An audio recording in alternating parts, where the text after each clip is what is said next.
Friends, ನೀವೇನಾದರೂ Indian ರೈಲ್ವೆನಲ್ಲಿ ರಿಕ್ರೂಟ್ಮೆಂಟನ್ನು ನೋಡ್ತಾ ಇದ್ರೆ ಅಥವಾ ಜಾಬ್ನ ಸರ್ಚ್ ಮಾಡ್ತಾ ಇದ್ರೆ ಅವ್ರಿಗಾಗಿ ಇವತ್ತಿನ ಮಾಹಿತಿ. ಹೌದು, ಅಸಿಸ್ಟೆಂಟ್ ಲೋಕೋ ಪೈಲಟ್ ಅಂತೇಳಿ 11,000ಕ್ಕೂ ಹೆಚ್ಚಿನ ಹುದ್ದೆಗಳಿಗೆ ಆನ್ಲೈನ್ ಮುಖಾಂತರ ಅರ್ಜಿಯನ್ನು ಕಾಲ್ ಮಾಡಿದರೆ ಸ್ನೇಹಿತರೆ, ನಾವು ಇಲ್ಲಿ ನೋಡ್ತಾ ಇರುವಂಥದ್ದು ಅದರ ಅಧಿಕೃತ ಒಂದು ನೋಟಿಫಿಕೇಶನ್ ಇದೆಯಲ್ಲ, ಅದರ ಒಂದು ನಾವು ಪೇಜ್ಗಳನ್ನು ಇಲ್ಲಿ ನೋಡ್ತಾ ಇದ್ದೇವೆ ಸ್ನೇಹಿತರೆ.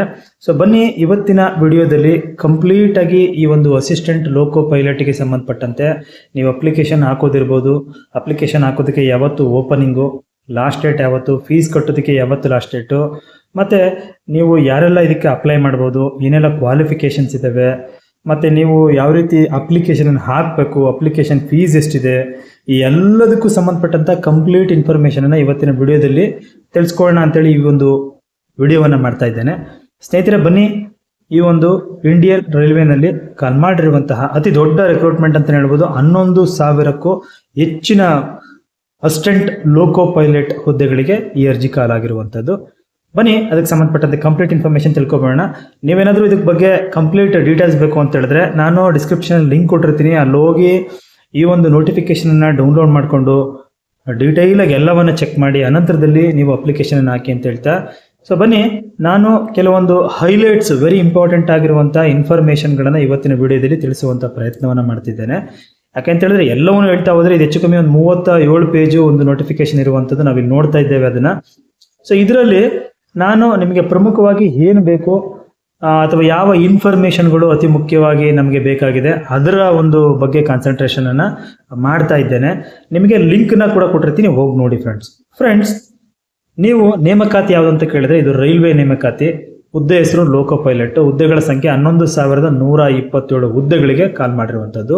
ಇದಕ್ಕೆ ವಿದ್ಯಾರ್ಥಿ ಏನಿರಬೇಕು ಅಂತ ನೀವು ಕೇಳಿದ್ರೆ ನೀವು 10th ಸ್ಟ್ಯಾಂಡರ್ಡ್ ಜೊತೆಗೆ ITIನ ಪಾಸ್ ಆಗಿರಬೇಕು, ಅಥವಾ ನೀವು ಕೆಲವೊಂದು ಟ್ರೇಡ್ಗಳಲ್ಲಿ ಅಪ್ರೆಂಟಿಸ್ಶಿಪ್ಪನ್ನು ಮಾಡಿರಬೇಕು ಅಂತ ಹೇಳ್ತಾರೆ, ಅಥವಾ ಮೆಕ್ಯಾನಿಕಲು, ಎಲೆಕ್ಟ್ರಿಕಲು, ಎಲೆಕ್ಟ್ರಾನಿಕ್ಸು, ಆಟೋಮೊಬೈಲ್ ಇಂಜಿನಿಯರಿಂಗ್ಗಳಲ್ಲಿ 3 ವರ್ಷಗಳ ಡಿಪ್ಲೊಮಾನ ಪಡೆದಿರಬೇಕು ಅಂತ ಹೇಳ್ತಾರೆ.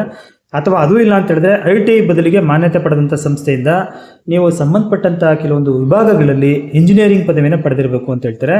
ಸೊ ಇದಕ್ಕೆ ಸಂಬಂಧಪಟ್ಟಂತೆ ಹೆಚ್ಚಿನ ಮಾಹಿತಿಗೆ ನೀವು ಕೆಲವೊಂದು ಏನು ಆ ಒಂದು ನೋಟಿಫಿಕೇಶನ್ ಇದೆಯಲ್ಲ ಅದನ್ನು ನೀವು ನೋಡಿದ್ದೆ ಆದರೆ ನಿಮಗೆ ಕಂಪ್ಲೀಟ್ ಇನ್ಫಾರ್ಮೇಷನ್ ಸಿಗುತ್ತೆ ಫ್ರೆಂಡ್ಸ್.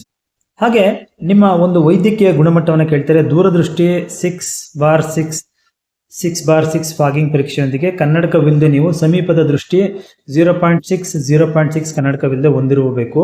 ಜೊತೆಗೆ ಹೆಚ್ಚಿನ ಮಾಹಿತಿ ಬೇಕಂದ್ರೆ ಅಧಿಸೂಚನೆ ನೋಡಿ ಅಂತ ಹೇಳ್ತಾರೆ. ವಯಸ್ಸು ಸಾಮಾನ್ಯ ವರ್ಗದವರಿಗೆ 18ರಿಂದ 30 ವರ್ಷ ಕೊಟ್ಟಿರ್ತೀವಿ. ಮೀಸಲಾತಿಗೆ ಅನುಗುಣವಾಗಿ ಸಡಿಲಿಕೆಯನ್ನು ಮಾಡಿದ್ದೀವಿ ಅಂತ ಹೇಳ್ತಾರೆ.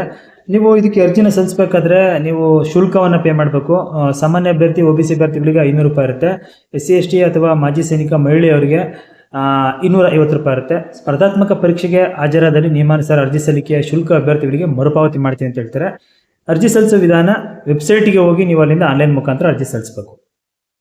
ಹಾಗೆ ಅರ್ಜಿ ಸಲ್ಲಿಸೋದಕ್ಕೆ ಪ್ರಾರಂಭಿಕ ದಿನಾಂಕ ಯಾವತ್ತು ಅಂತ ನೀವು ಕೇಳಿದ್ದೆ ಆದರೆ ಇದೇ ಮೇ ತಿಂಗಳ 15ನೇ ತಾರೀಕಿಂದ ಆನ್ಲೈನ್ ಅರ್ಜಿ ಪ್ರಾರಂಭ ಆಗಿದೆ. ಅರ್ಜಿನ ಸಲ್ಲಿಸೋದಕ್ಕೆ ಕಡೆಯ ದಿನಾಂಕ ಬಂದು ಜೂನ್ 14ರವರೆಗೂ ನೀವು ಅರ್ಜಿನ ಸಲ್ಲಿಸಬಹುದಾಗಿರುತ್ತೆ. ಫ್ರೆಂಡ್ಸ್, ನಾನು ಆಗಲೇ ಹೇಳ್ದಂಗೆ ನೀವು ಇದಕ್ಕೆ ಯಾವ ವೆಬ್ಸೈಟಿಗೆ ಹೋಗಬೇಕು ಅಂತ ಹೇಳಿದ್ರೆ ನೀವು ಇಲ್ಲಿ ನೋಡ್ತಿದ್ದೀರಲ್ಲ, www.rrbapply.gov.in ಅಂತೇಳಿ ಈ ವೆಬ್ಸೈಟ್ಗೆ ನೀವು ಹೋಗಿದ್ದೆ ಆದರೆ ಕಂಪ್ಲೀಟ್ ಇನ್ಫಾರ್ಮೇಷನ್ ಸಿಗುತ್ತೆ, ಮತ್ತು ಆನ್ಲೈನ್ ಅಪ್ಲಿಕೇಶನ್ ಎಲ್ಲವೂ ಸಿಗುತ್ತೆ. ಫ್ರೆಂಡ್ಸ್, ನೋಡಿದ್ರಲ್ಲ, ಇದಾಯಿತು RRBಯಲ್ಲಿ ಕಾಲ್ ಮಾಡಿರುವಂಥ ಅಸಿಸ್ಟೆಂಟ್ ಲೋಕೋ ಪೈಲಟ್ಗೆ ಸಂಬಂಧಪಟ್ಟ ಕಂಪ್ಲೀಟ್ ಇನ್ಫಾರ್ಮೇಷನ್. ಮಾಹಿತಿ ಇಷ್ಟವಾಗಿದ್ದರೆ ವಿಡಿಯೋಗೆ ಒಂದು ಲೈಕ್ನ ಕೊಟ್ಟು ಫ್ರೆಂಡ್ಸ್ ಮತ್ತು ಫ್ಯಾಮಿಲಿಗೆ ಶೇರ್ ಮಾಡಿ. ಇದೇ ರೀತಿಯ ಒಂದಷ್ಟು ಮಾಹಿತಿಗಳಿಗಾಗಿ ನಮ್ಮ ಯೂಟ್ಯೂಬ್ ಚಾನಲ್ ಸಬ್ಸ್ಕ್ರೈಬ್ ಮಾಡ್ಕೊಳ್ಳಿ ಅಂತ ಹೇಳ್ತಾ ಮುಂದಿನ ವಿಡಿಯೋದಲ್ಲಿ ಮತ್ತೊಂದು ಹೊಸ ವಿಷಯದೊಂದಿಗೆ ಮುಂದೆ ಬರ್ತೀನಿ. ಅಲ್ಲಿವರೆಗೂ ಥ್ಯಾಂಕ್ ಯು, ಬಾಯ್.